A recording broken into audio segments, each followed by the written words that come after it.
Bismillahirrahmanirrahim. Assalamualaikum warahmatullahi wabarakatuh. Bismillahirrahmanirrahim. Alhamdulillahirabbil alamin wa bihi nasta'in ala umurid dunya waddin. Wassalatu wassalamu ala asyrafil anbiya'i wal mursalin sayyidina wa maulana Muhammadin wa ala alihi wa ashabihi ajma'in.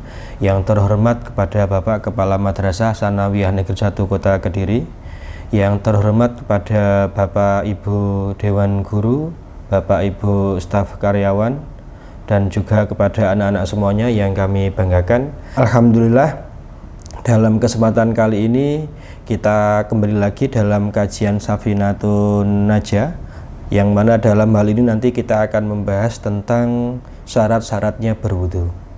Sebelumnya, marilah kita memuji syukur kepada Allah Subhanahu wa Ta'ala dengan membaca Alhamdulillahirabbil alamin, karena telah memberikan kesempatan bagi kita untuk melanjutkan kajian kita ini.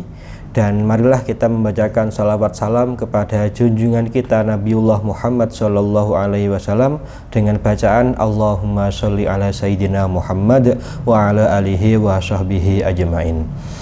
Anak-anak semuanya yang kami banggakan, mari kita awali kajian kita dengan membacakan tawassul kepada musannif kitab ini. Mudah-mudahan kajian kita ini nanti akan menjadi ilmu yang bermanfaat dan tentunya memberkahi kehidupan kita semuanya. Amin Allahumma amin.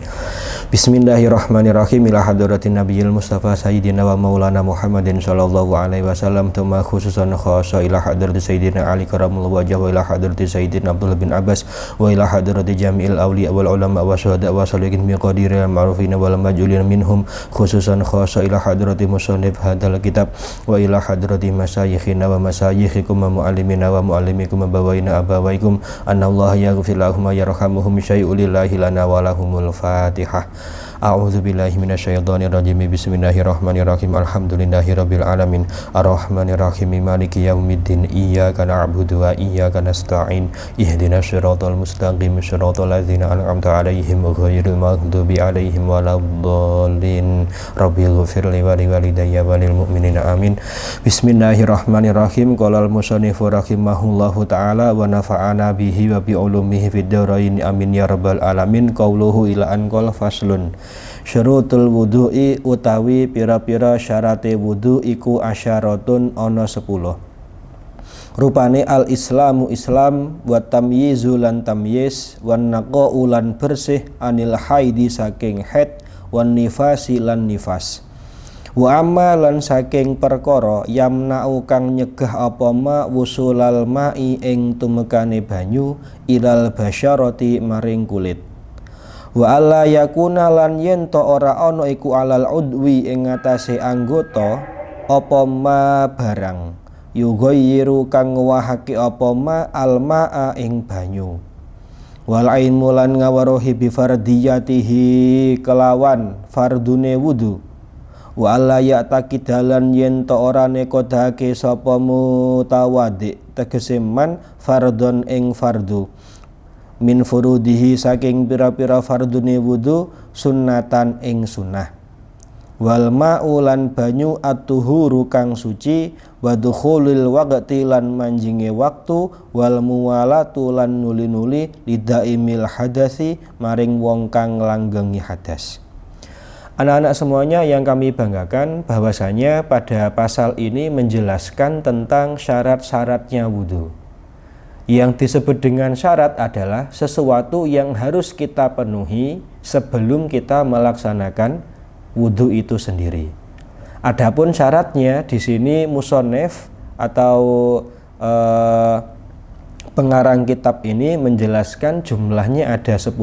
Yang pertama adalah beragama Islam. Jadi ketika ada orang non-Islam kok dia berwudu, ya boleh-boleh saja. Tapi wudunya itu tidak akan menjadikan orang non-Islam tersebut ini menjadi suci dari hadas kecilnya. Artinya wudunya ini tidak tidak ada fungsinya atau tidak ada gunanya. Kemudian syarat yang kedua ini adalah tamyiz. Jadi tamyiz itu adalah seseorang di mana sudah bisa berpikir, sudah bisa menggunakan akal logikanya sehingga mengetahui mana perkara-perkara yang baik dan mana perkara-perkara yang tidak baik. Sehingga seseorang ini atau anak kecil yang belum mencapai usia tamyiz atau yang belum bisa memaksimalkan akal pikirannya, ini wudunya tidaklah sah. Misalkan ada anak kecil berusia sekitar 5 atau 6 tahun kok dia berwudu, meskipun wudunya ini sudah sesuai dengan urutan-urutannya, hanya saja wudunya ini tetap dianggap tidak sah.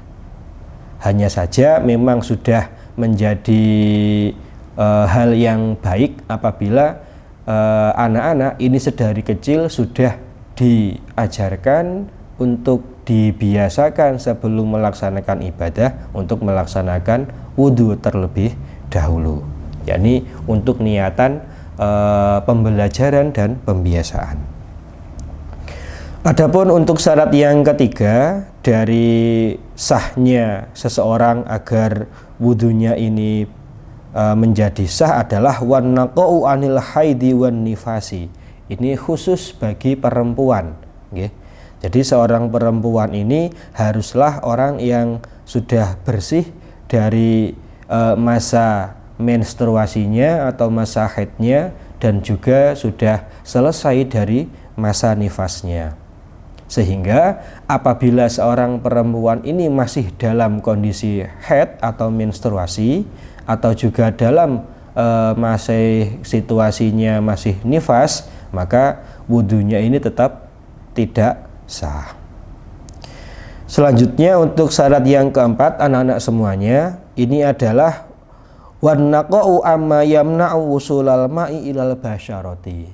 Jadi sebelum kita berwudu, ini kita harus mengecek anggota wudu kita apakah ada sesuatu yang bisa menghalangi masuknya atau sampainya air ke dalam kulit, Nah, sesuatu yang bisa menghalangi sampainya air ke kulit ini diantaranya adalah minyak, minyak yang menggumpal, gumpalan minyak.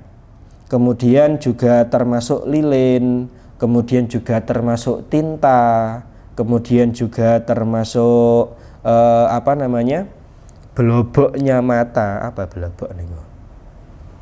Ya kotorannya yang ada di mata seperti itu. Bahkan juga kotoran-kotoran yang terdapat pada dalamnya kuku. Ini juga termasuk sesuatu yang bisa menghalangi sampainya air ke dalam kulit. Makanya kita perlu memperhatikan, terutama bagi kita yang memiliki kuku panjang, kukunya panjang terus hitam-hitam alias banyak kotorannya, maka ini harus ekstra dalam membersihkannya dalam saat berwudu, sehingga jangan sampai ada kotoran-kotoran atau sesuatu hal apapun itu yang menghalangi masuknya atau sampainya air ke dalam kulit anggota wudu kita. Nah, anak-anak semuanya yang kami banggakan, untuk selanjutnya syarat yang kelima dari wudu ini adalah wa alla yakuna 'alal udwi ma yughayyirul ma'a. Jadi di antara anggota wudu kita ini tidak ada sesuatu yang bisa merubah sifat-sifat air. Ini manakala wudu kita terdapat pada kolah atau jedingan. Misalkan di tangan kita ini terdapat tinta yang lumayan banyak. Terus kok kita membersihkan di dalam kulah atau jedingan tersebut dan kita menggosok-gosoknya sehingga sampai air yang ada di dalam kulah ini berubah. Nah, maka ini bisa menjadi salah satu sebab wudu kita tercegah keabsahannya. Oleh karenanya ketika mau membersihkan sesuatu, ini jangan dimasukkan ke dalam kulah atau jedingan airnya, sehingga air yang mau kita gunakan untuk berwudu ini tidaklah berubah sifat-sifatnya. Kemudian yang keenam wasadis al ilmu bifardiyatihi. Nah, ini yang paling penting ya anak-anak semuanya yang kami banggakan, bahwasanya mengetahui tentang fardu-fardu atau rukun-rukunnya dalam berwudu ini sangatlah penting sekali. Sehingga jangan sampai kita ini nggak tahu mana anggota wudu atau bagian-bagian wudu yang menjadi rukunnya. Misalkan kita menganggap bahwasanya mengusap kedua telinga kanan dan kiri ini adalah fardunya wudu. Nah, ini bisa mempengaruhi keabsahan wudu kita. Karena apa? Mengusap kedua telinga ini termasuk adalah hal yang sunnah dalam wudu, bukan termasuk rukun atau fardunya wudu. Sehingga ini penting sekali bagi kita semuanya mempelajari fikih, mempelajari tentang hal-hal yang berkaitan dengan wudu itu sendiri. Karena salah satu yang menjadi sahnya ibadah kita adalah terletak bagaimana cara kita memperbaiki wudu kita. Sehingga kalau kita nggak tahu tentang fardu-fardunya dalam wudu, ini menjadi bahaya. Kemudian yang ketujuh adalah wa alla ya'taqida fardhon min furudihi sunnatan. Nah, ini seperti halnya lanjutannya syarat yang keenam tadi, kita tidak meyakini bahwasanya salah satu basuhan dalam berwudu atau usapan-usapan dalam berwudu ini hukumnya sunnah, padahal itu fardu atau wajib. Contoh, saat kita mengusap sebagian kepala, sebagian kepala itu termasuk yang ada di dalam kepala itu, yaitu rambut. Terus kok kita meyakini bahwasanya mengusap rambut ini adalah sunnah, nah maka ini bisa berakibat keabsahan wudu kita ini menjadi dipertanyakan. Sehingga kita jangan sampai meyakini oh ini fardunya wudu padahal sunnahnya, atau sebaliknya oh ini sunnahnya wudu padahal fardunya wudu. Makanya ini kembali lagi kepada syarat yang keenam tadi, yakni apa? Wal ilmu bifardiyatihi, harus mengetahui akan fardu-fardunya wudu. Dan insya Allah untuk fardu-fardunya wudu ini sudah pernah kita bahas pada kajian yang sebelumnya. Adapun untuk syarat yang kedelapan adalah al-ma'u at-tuhur, yakni air yang kita gunakan untuk berwudu ini haruslah air yang suci dan tentunya mensucikan. Jangan sampai airnya suci tapi tidak mensucikan, seperti halnya air mustakmal. Atau bahkan air yang kita gunakan untuk berwudu ini adalah air yang mutanajis, artinya air yang terkena najis. Wah, ini jangan sampai. Makanya perlu kita ketahui bahwasanya ketika ada tempat air kok itu ukurannya kurang dari 2 kolah dan kemasukan najis, meskipun airnya ini tidak berubah warna, sifat maupun baunya, ini tetaplah airnya menjadi mutanajis, tidak bisa digunakan untuk bersuci, malah membuat barang yang lain yang terkena air tersebut menjadi najis. Seperti itu. Makanya yang paling aman untuk air yang suci yang kita gunakan dalam berwudu ini haruslah air yang mengalir atau air yang dialirkan, digerojokkan lewat gayung atau yang sejenisnya. Anak-anak semuanya yang kami banggakan, selanjutnya untuk syarat yang ke-9 dan syarat yang ke-10 ini menjadi satu kesatuan, di mana syarat yang ke-9 adalah dukhulul waqti, sudah masuk waktunya sholat. Dan yang ke-10 adalah wal muwalatu, nuli-nuli, yang artinya ini terus menerus. Nah, 2 syarat ini khusus bagi seseorang yang sedang terkena musibah atau terkena penyakit, yaitu dawamul hadas. Artinya orang itu nyuwun sewu, misalkan buang air kecil ini tidak bisa dia hentikan, alias senantiasa keluar terus, bahasanya beser. Nah, kalau ada orang yang memiliki penyakit seperti ini, maka wudhunya bisa menjadi sah manakala ketika dia berwudhu sudah masuk waktunya sholat. Dan ketika berwudhu harus terus-menerus, tidak boleh misalkan setelah membasuh wajah kemudian dia tinggal untuk melakukan kegiatan yang lain. Tidak boleh, tapi harus dilaksanakan mulai urutan pertama sampai dengan urutan yang terakhir, kemudian langsung melaksanakan sholat. Nah, yang seperti ini membuat wudhunya sah dan sholat atau ibadahnya juga sah. Seperti itu.